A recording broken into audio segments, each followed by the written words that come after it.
Hello friends, చాలామంది pregnant లేడీస్కి pregnancy సమయంలో హై బీపీ అనేది ఎక్కువగా ఉంటుంది.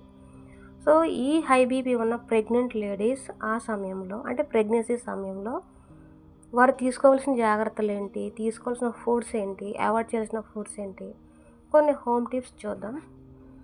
ఈ హై బీపీకి కాజెస్ ఏంటి అంటే స్ట్రెస్, టెన్షన్స్, ఓవర్ వెయిట్, అలాగే ఎక్కువగా సాల్ట్ తీసుకోవటం, ఇంకా వాటర్ అనేది అసలు తాగకపోవటం, ఇంకా ఫ్యామిలీ హిస్టరీ అంటే వంశపారపర్యంగా బీపీ ఉంటే కనుక రిపీట్గా రావడం, అలాగే ప్రెగ్నెన్సీ కాంప్లికేషన్స్ అనేది ప్రెగ్నెన్సీ సమయంలో చాలామందికి ఉంటూ ఉంటాయి.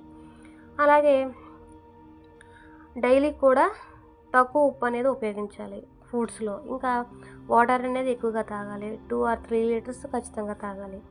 అలాగే ఫ్రెష్గా ఉన్న ఫ్రూట్స్, వెజిటేబుల్స్ తినడం అనేది చాలా మంచిది.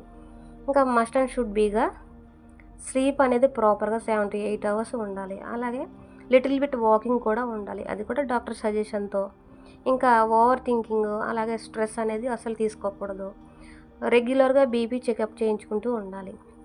ఇంకా గుడ్ ఫుడ్స్ ఏంటంటే బనానాలో పొటాషియం ఎక్కువగా ఉండి బీపీని కంట్రోల్ చేస్తుంది. అలాగే ఆవకాయ లేకుండా పచ్చి కాయగూరలు అంటే పాలకూర, తోటకూర, సొరకాయ ఇట్లాంటివి తినొచ్చు. ఇంకా ఓట్స్, గోధుమ రొట్టె ఇవి తినొచ్చు. వెల్లుల్లి ఇవి చిన్న మోతాదులో అంటే లో క్వాంటిటీలో తినొచ్చు, బ్లడ్ ప్రెషర్ని కంట్రోల్ చేస్తాయి. అలాగే లెమన్ వాటర్ ఇవి ద్రవాలను పెంచుతాయి.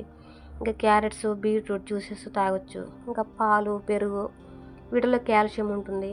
అలాగే డ్రై ఫ్రూట్స్లో బాదం, వాల్నట్స్ ఇవి కూడా లో క్వాంటిటీలో తీసుకోవచ్చు, ఎక్కువ తినకూడదు. అలాగే ఉప్పు ఎక్కువగా ఉన్న ఆహారాలు అంటే pickles, papads, fry items pregnancy సమయంలో చాలా అవాయిడ్ చేయాలి. అలాగే junk foods, pizzas, packet foods, అలాగే కాఫీ, టీలు ఎక్కువగా తాగకూడదు. అలాగే స్పైసీగా ఉన్న ఫుడ్స్, ఇంకా సోడాలు, సాఫ్ట్ డ్రింక్స్, అలాగే ఆయిల్ ఎక్కువగా ఉన్న ఫుడ్ ఐటమ్స్ తినకూడదు.